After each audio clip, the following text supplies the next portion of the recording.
Radio Courtoisie, la radio libre du pays réel et de la francophonie. Chers auditeurs, je lance une devinette. Quelle est l'origine de ce chant?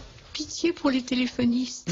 D'accord. Bon. Eh bien, nous venons d'entendre un chant berbère, chant kabyle du Dur-Jura, par Marguerite Tao Samrouche, un superbe chant, un superbe recueil, musique du monde. Et pourquoi ce chant berbère? Nous en écouterons d'autres tout à l'heure, parce que nous allons parler précisément des berbères. J'aimerais que nous insistions davantage aujourd'hui sur la question des berbères. Pourquoi? Parce qu'une découverte scientifique tout à fait importante, tout à fait fondamentale, vient d'être faite. Une découverte tout à fait fondamentale qui me réjouit parce qu'elle conforte mon hypothèse de travail. Mon hypothèse de travail dans mon histoire de l'Égypte, que j'ai publiée donc il y a 2 ans, était que l'Égypte devait plus au Sahara, donc au monde berbère, qu'au monde oriental ou au monde méridional. Et j'avais même intitulé un chapitre l'influence berbère dans la création de l'Égypte. À l'époque, j'avais été attaqué assez sévèrement par un certain nombre de confrères. C'était mon hypothèse de travail. Je dis bien, je la fondais, cette hypothèse, mais ce n'était qu'une hypothèse.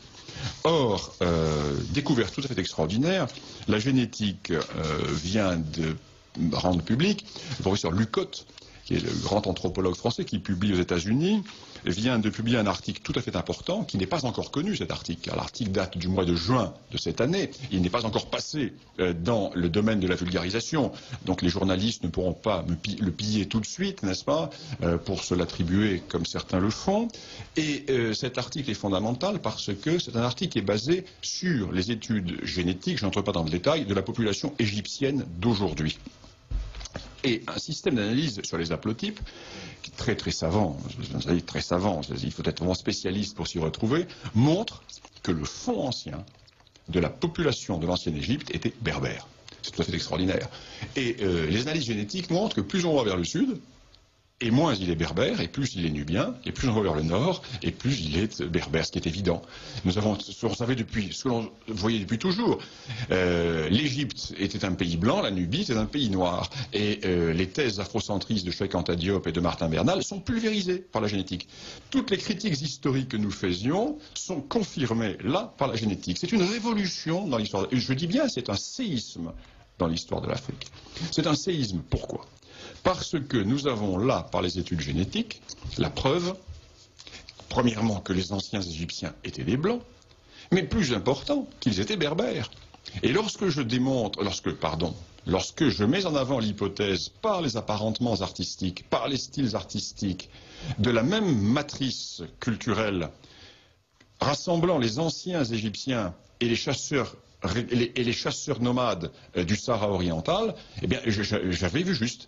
Et ceci est tout à fait fondamental. C'est une immense avancée dans l'histoire de l'Afrique. Ce qui replace complètement les Berbères au cœur de l'histoire. Les Berbères qui sont là, replacés totalement dans cette histoire de toute l'Afrique du Nord et toute l'Afrique centrale, centre-saharienne, parce que les études de Lucotte vont bien au-delà. Les études de Lucotte montrent que ce fond berbère est encore excessivement important, même en Libye, largement en Égypte, et que l'apport noir est tout à fait secondaire. Par exemple, parmi les haplotypes principaux que l'on retrouve dans la population égyptienne et qui permettent de dire que le fond est ancien, appartenait à telle ou telle population, le fond éthiopien est beaucoup plus important que le fond noir africain. Le fond noir africain ne se retrouve quasiment pas. Ce qui fait alors qu'il va se retrouver à 95% en République centrafricaine ou au Zaïre. Donc toutes les hypothèses de Cheikh Anta Diop, toutes les hypothèses, tout le délire afrocentriste, sur lesquels repose l'histoire officielle de l'UNESCO, sur lesquels repose le congrès de Durban, sur lesquels repose la culpabilisation de l'Europe, tout est faux. Tout est réduit à néant par la génétique. C'est extraordinaire. C'est une véritable révolution. Tout ce qui a été écrit en histoire africaine jusqu'à la publication de Lucotte du mois de juin dernier est à mettre au panier concernant les origines des populations actuelles de l'Afrique. C'est fondamental. Je n'aimerais pas être à la place des afrocentristes. Je n'aimerais pas être à la place de mes chers confrères qui publient des articles en disant que les ethnies ont des origines coloniales. Je rentrerai dans un trou de souris, moi, à leur place. Je me ferai oublier, parce que là, ils ne connaissent pas l'article, ils ne savent pas encore que l'article, il va leur falloir 2 ans avant de le découvrir, cet article. Ils vont le découvrir parce que l'Afrique réelle va en parler, et peut-être va-t-on en parler, Dominique, mentionnerez-vous cela dans la nouvelle revue d'histoire? Certainement, oui. Parce que c'est un thème qui... Bien sûr, c'est un sujet capital. C'est un sujet capital, capital. Alors, ces Berbères. Revenons aux Berbères, ces oubliés de l'histoire. Ces Berbères qui sont complètement marginalisés dans l'histoire, mais pas seulement dans l'histoire de l'Afrique du Nord, dans l'histoire de toute cette partie septentrionale de l'Afrique. Les Berbères qui vont, à l'époque de la fin de la péjoration climatique, de la phase de péjoration climatique, être les seuls maîtres du Sahara, qui vont chasser du Sahara, ou plutôt qui vont occuper les espaces qui sont abandonnés par les populations noires. Parce que les pasteurs noirs occupaient le Sahara central, jusqu'au Hogar à peu près. Et à partir de 3000, 4000 avant Jésus-Christ, ces populations de pasteurs noirs reculent. Et ceci est magnifiquement représenté sur les peintures sahariennes. Nous voyons les niches écologiques occupées par d'autres populations. Et nous voyons cette poussée considérable des Berbères blancs vers le sud. Et au même moment, nous voyons comment l'Égypte, la vallée du Nil, qui avait été totalement vidée de sa population par des crues effarantes du Nil, car le Nil connaît des crues effarantes vers moins 10 000, vers moins 11 000, un véritable siphon, il n'y a plus d'habitants dans la vallée du Nil. Les crues qui mettent le niveau du Nil à 25 mètres au-dessus de son niveau actuel, donc un véritable siphon, avec le Nil blanc, le Nil bleu, qui sont alimentés par les pluies tropicales et équatoriales, la population vide complètement, évacue la vallée du Nil. Et la vallée du Nil est repeuplée comment? Elle est repeuplée par le Sahara, au nord par les Berbères, et au sud, par les pasteurs noirs sahariens. Et dès le début, le tropique du Cancer, à peu près fait la limite ethno-raciale. Et vous reportez cette limite sur la carte de l'Afrique, et vous avez la limite des peuplements blancs et des peuplements non blancs dans la vallée du Nil. Et ceci est fondamental. Ceci était une évidence géographique. Il a fallu attendre la génétique pour réduire à néant les songes, les mensonges et la désinformation des afrocentristes. Intéressant de se tenir au courant des publications qui sont faites dans les pays anglo-saxons tout de même, parce que c'est une publication qui est faite dans la principale revue d'anthropologie américaine. Ce n'est pas une publication qui est faite en France. En France, on n'aurait peut-être pas le droit de publier des choses comme cela. Et il faut donc chercher dans des pays où il y a encore une liberté de recherche scientifique, ce genre d'éléments. Alors comment vont réagir les spécialistes du Monde, de la revue L'Histoire, etc. face à cela? Comment vont-ils se torturer les méninges pour transformer les résultats de cette recherche? Alors là, ça va être intéressant de voir par quelle réputation sémantique ils vont essayer de retomber sur leur pied d'idéologue mou. Ils vont se réfugier dans le silence, tout simplement.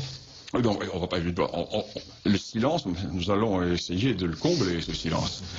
Alors oui, Philippe Conrad, j'ai beaucoup parlé, mais je vous laisse la parole. Alors évidemment, ces Berbères dont on voit le poids, l'importance dans toute cette Afrique septentrionale, la question évidemment est posée depuis longtemps de savoir dans quelles conditions ils ont été arabisés. Hein, je cite à ce propos la question que se posait Gabriel Camps, grand historien, préhistorien de l'Afrique du Nord, qu'il formulait ainsi: comment l'Afrique du Nord, peuplée de Berbères en partie christianisée, est-elle devenue en quelques siècles un ensemble de pays entièrement musulmans et très largement arabisés, au point que la majeure partie de la population se dit et se croit d'origine arabe. Voilà une question historique de grande envergure. Alors Gabriel Camps, d'abord qui était le regretté Gabriel Camps? Gabriel Camps était le grand historien de l'Afrique du Nord, du monde berbère. C'est un homme tout à fait extraordinaire, ce Gabriel qui est mort il y a quelques mois. Et Gabriel Camps posait vraiment bien cette question. Car en fait, le grand problème est que face aux populations d'Afrique du Nord, nous pensons que nous sommes en présence d'Arabes. C'est faux. Nous sommes en présence de 2 types de populations. Soit de Berbères qui sont restés ethniquement des Berbères, soit de Berbères racialement entre guillemets Berbères, qui sont culturellement devenus arabes. Mais il n'y a pas d'apport de population arabe, ou très peu. Nous verrons ensuite comment arrivent ces Arabes, très peu. Et aujourd'hui, l'arabisation intellectuelle est telle que des familles qui sont morphotypiquement d'origine génétique berbère croient qu'elles sont d'origine arabe, car leurs ancêtres sont rentrés dans des kabilas arabes, et selon le principe cher aux populations d'Arabie, lorsque l'on entre dans une famille ou lorsque l'on entre dans une parenté ou parentèle, l'on adopte la généalogie. Donc c'est tout à fait de bonne foi que des gens qui sont en fait des berbères génétiques pensent qu'ils sont des Arabes en récitant leur généalogie qui les rattache à des grandes tribus arabes de la péninsule arabique. Parce que, comment s'est passé le problème, la question? Nous revenons à la conquête. La conquête de l'Afrique du Nord par les arabo-musulmans. Cette conquête a été rapide. Elle a été rapide, nous en connaissons les causes. Dislocation du monde romain, lutte division de l'Église, les schismes, les hérésies. Dans la partie la plus orientale du Maghreb, la présence des Vandales, les Byzantins qui sont détestés par les Berbères, les Berbères des villes qui sont opposés aux Berbères des campagnes. Donc un monde totalement désuni, et face à ce monde désuni, l'envahisseur, qui lui est porteur d'une religion neuve et excessivement dynamique, va rentrer très facilement. Mais attention, la conquête ne va pas se faire très facilement. Il va y avoir des résistances. Les Berbères vont résister. D'abord, les Byzantins vont résister. Mal. Parce que les Byzantins sont enfermés dans les villes, avec de belles murailles, de belles fortifications, mais ils commettent chaque fois l'erreur de sortir avec leur infanterie en plaine, et ils sont taillés en pièces par les cavaliers venus d'Orient, qui ne sont déjà plus des cavaliers uniquement arabes. La majorité est composée d'Égyptiens, car les Arabes sont déjà minoritaires dans les troupes d'invasion. Donc l'invasion est déjà une invasion qui n'est pas complètement arabe. Les Byzantins se font tailler en pièces, ils vont essayer de revenir, ils reprennent Carthage après l'avoir perdu, etc. Les Berbères eux-mêmes, certains Berbères vont résister. Il est intéressant de voir que vont résister les Berbères qui sont christianisés et qui sont relativement romanisés. En d'autres termes, vont résister les Berbères qui ont perdu leur berbérité. Mais les Berbères non chrétiens, non influencés par Rome, essentiellement ceux de la partie ouest du Maghreb, c'est-à-dire ceux de la vallée de la Moulouya et du Maroc actuel, eux, vont se convertir immédiatement à l'islam. Ce qui va sauver la berbérité. Je ne sais pas si vous me suivez. Les Berbères romanisés chrétiens vont lutter farouchement, et quand ils seront vaincus, ils se convertiront à l'islam, et ils perdront le souvenir de leur berbérité, ils deviendront arabes culturellement, et ils vont se fondre dans le monde civilisationnel arabe, tandis que les Berbères, qui eux étaient restés païens, vont accepter l'islam, et la rapidité de la conversion va sauver la berbérité. Et nous avons aujourd'hui la carte des ensembles berbères qui sont restés homogènes et qui sont restés fortement berbères. C'est la carte de la non-romanisation et de la non-christianisation de l'Afrique du Nord. C'est tout à fait intéressant. Les grands noyaux berbères authentiques sont ceux qui n'ont pas été pénétrés par la romanité. Et c'est un paradoxe que l'on ne s'explique pas. C'est un paradoxe qui est une réalité. Et les Berbères vont lutter ensuite. Les Berbères islamisés vont lutter contre la présence arabe, mais non pas contre l'islam. Et ils vont au contraire adopter toutes les hérésies musulmanes successives. Car pour eux, le fait religieux est secondaire. Je parle de l'ensemble des Berbères à ce moment-là. Le fait religieux, pour ceux qui avaient été chrétiens et pour ceux qui se convertissent à l'islam, n'est tout que secondaire. Seul compte le peuple et l'ethnie. Et ces Berbères, devenus musulmans, vont repousser l'influence arabe au nom de l'islam. Tout compris. Ils vont chaque fois utiliser les schismes qui affaiblissent le monde arabe oriental. Et ils vont toujours être au cœur de ces schismes. Et comme ce sont des guerriers, ils vont souvent être l'élément moteur militaire de ces schismes. Les Fatimides, par exemple. Le schisme fatimide est un schisme qui repose sur les tribus berbères Koutama et qui va consister à la conquête de l'Égypte et de la Palestine par les berbères. Mais ensuite, ça évoluera. Le kharidjisme, le kharidjisme est un cas d'école. Le kharidjisme est une notion qui est très claire. Que se passe-t-il dès le début de la conquête musulmane, arabe, pardon. Dès le début de la conquête arabe, les Arabes deviennent minoritaires dans le monde musulman. Dès qu'ils sortent d'Arabie, se convertissent à l'islam des non-arabes. Ce qui fait que les Arabes vont créer une aristocratie arabe dominante un ensemble de convertis. Ce qui va tout à fait dans le sens contraire du message égalitaire de l'islam, universaliste et égalitaire. Une sorte d'aristocratie qui plus est de deux ou trois tribus d'Arabie. Les nouveaux convertis ne vont pas l'accepter, car pour eux, le commandement du monde musulman ne doit pas revenir à une aristocratie, à une filiation, doit revenir aux meilleurs parmi les musulmans.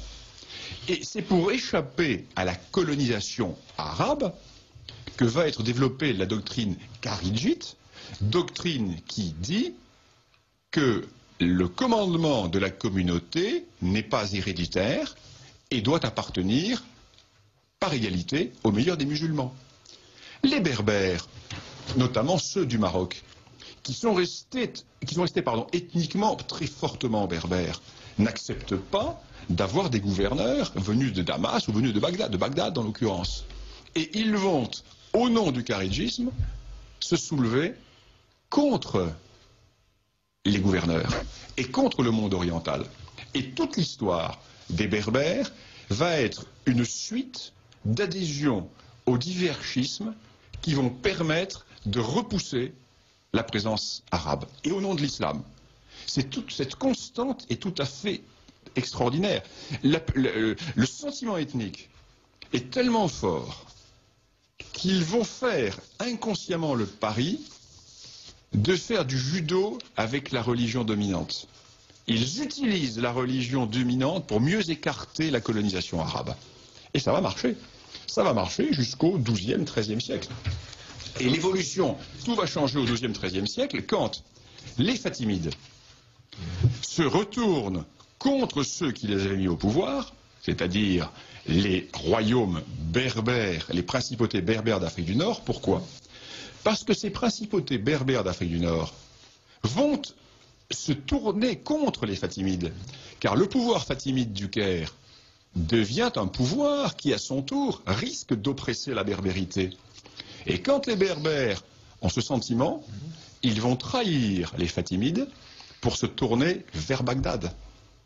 Ce qui fait que les Fatimides, qui sont en lutte contre Bagdad, vont décider de punir les Berbères. Et comment vont-ils les punir ? En faisant déferler sur le monde berbère 5 grandes tribus arabes, parmi les plus pillardes et les plus primitives, Beni Solahim, Beni Hilal, Beni Mahil, avec toute leur confédération, et ces tribus vont être envoyées vers l'ouest, terre de conquête. Allez-y.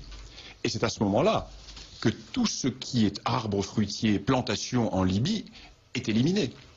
Jusqu'à cette époque, la Libye avait conservé ses vergers, C'est à ce moment-là que la Tunisie devient un désert, la Tunisie qui était un verger. Ces tribus vont transférer en Afrique du Nord l'économie pastorale basée sur sur la chèvre et le mouton, qui était celle des zones les plus déshéritées de l'Arabie. Et ces tribus arrivent. Les Berbères vont les combattre. Les Almohades, les Berbères Almohades, qui sont les Berbères de la montagne et qui ont créé l'empire Almohade, et les autres vont les combattre. Ils vont les repousser, ils vont les écraser militairement. Dans la région de Sétif, les combats ont lieu dans la région de Sétif. Ces Arabes sont écrasés. Que va-t-il se passer ? Mais nous sommes dans les phases de la Reconquista espagnole. L'islam est menacé en terre d'Espagne. Les entités berbères nord-africaines vont voler au secours de leurs frères qui sont en Espagne, qui sont essentiellement des Berbères aussi. N'oublions pas que la conquête de l'Espagne n'a pas été faite par des Arabes, mais par des Berbères. Le corps de débarquement était berbère. Il y avait très peu d'Arabes en Espagne. L'Espagne n'a pas été arabisée, elle a été islamisée par des Berbères. Il y a eu très peu, 5% de la population était arabe à peu près. Elle a été arabisée sur le plan linguistique. Ah non, mais elle a été à 100% arabisée sur le plan linguistique, 100%. Mais elle n'a pas été arabisée par des Arabes génétiques, il n'y en avait pas, très peu. Et ces Berbères qui ont besoin de combattants contre la Reconquista chrétienne, vont installer ces unités, ces tribus, qui vont prendre possession de zones entières, notamment la vallée de la Moulouya, les grandes vallées, une partie de l'anti-Atlas et des hauts plateaux. Et le phénomène va avoir des résultats considérables. Pourquoi ? Car une partie des tribus nomades berbères, qui avaient le même mode de vie que ces tribus arabes, vont s'agréger à ces tribus berbères, à ces tribus arabes, pardon. Et l'on voit à ce moment-là, effectivement, des Arabes attirer à eux des Berbères qui vont se fondre dans ces généalogies arabes, dans ces tribus arabes, et l'on va voir des zones entières dans lesquelles les Arabes vont devenir dominants, et dans lesquelles le monde berbère va être complètement éliminé. On va également voir, bien entendu, une grande destruction du monde agricole berbère, et un repli d'une partie des Berbères vers les montagnes, parce que ces tribus vont avoir un rôle dévastateur quand l'État marocain, ou quand les divers États de l'Afrique du Nord vont entrer en décadence, ces nomades vont prendre le dessus sur les populations sédentaires. Alors, toute la question est de savoir quel était le rapport démographique. Combien étaient les Berbères et combien étaient ces Beni Solahim, Beni Hilal, etc. L'on pense que ces envahisseurs arabes n'étaient pas très nombreux, ils devaient être entre 150 et 300 000. Alors 150 et 300 000, si les Berbères sont 10 millions, ça ne compte pas. Si les Berbères sont 3 millions, c'est déjà plus important. Alors ce que l'on peut dire, c'est qu'aujourd'hui, par les études de la génétique, qui ont été faites toujours par Lucot, l'on sait que le fond berbère est quand même excessivement dominant dans toute l'Afrique du Nord, dans tout le Maghreb. Toute l'Afrique du Nord et surtout dans le Maghreb, avec des taux qui sont les mêmes en Algérie et au Maroc. Avec deux noyaux, bien entendu, particulièrement forts au Maroc, le Rif et l'Atlas. Et le Maroc et l'Algérie ont à peu près le même pourcentage de base par les haplotypes d'origine de vieux fonds de population berbère. Alors c'est tout à fait intéressant parce que c'est l'histoire de toute cette région qui est à réécrire. Et il ne faut pas confondre l'islamisation et l'arabisation parce que, bien sûr, ces Berbères vont être obligés de s'arabiser, ne serait-ce que pour le culte. Le Coran, en théorie, ne peut pas être traduit. La langue du culte est l'arabe. Mais ces Berbères ne vont utiliser qu'un minimum l'arabe et vont rester profondément berbères. Et voilà pourquoi nous avons ces grands noyaux de zones berbères. Et le grand hiatus aujourd'hui est que l'essentiel des habitants du Maghreb d'origine berbère, et une grande partie d'entre eux pensent être d'origine arabe, ce qui est inexact. Ce sont des Arabes culturels, ce sont des Arabes religieux, par l'introduction de l'islam dont le vecteur était l'arabe, mais ce sont génétiquement des Berbères. Et ceci est tout à fait important, et ceci ouvre des hypothèses, des directions de recherche tout à fait intéressantes. Quand on voit le rôle qu'ils ont eu dans les grands empires, lorsqu'on voit le rôle qu'ils ont eu dans l'Égypte, etc. Voilà ce que l'on peut dire sur la question des Berbères. Y a-t-il des questions là sur ce sujet, Victoria ? Votre revue n'existe pas à Sciences Po, nous dit cet auditeur. Elle dérange probablement. Je vous dis, il n'y a que 2 universités françaises abonnées, alors il ne risque pas de la trouver à Sciences Po. Il y a 2 universités, une de sciences et une de droit.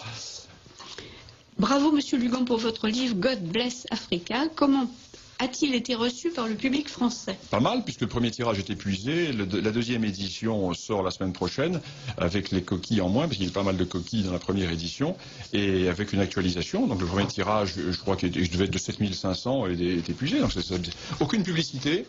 Aucune publicité à part, bien sûr, sur Radio Courtoisie et dans les quelques journaux amis. Aucun article de presse. C'est la première fois que je fais un livre pour lequel il n'y a aucun article de presse. Rien. Une question, quelle différence y a-t-il? Non, mais nous.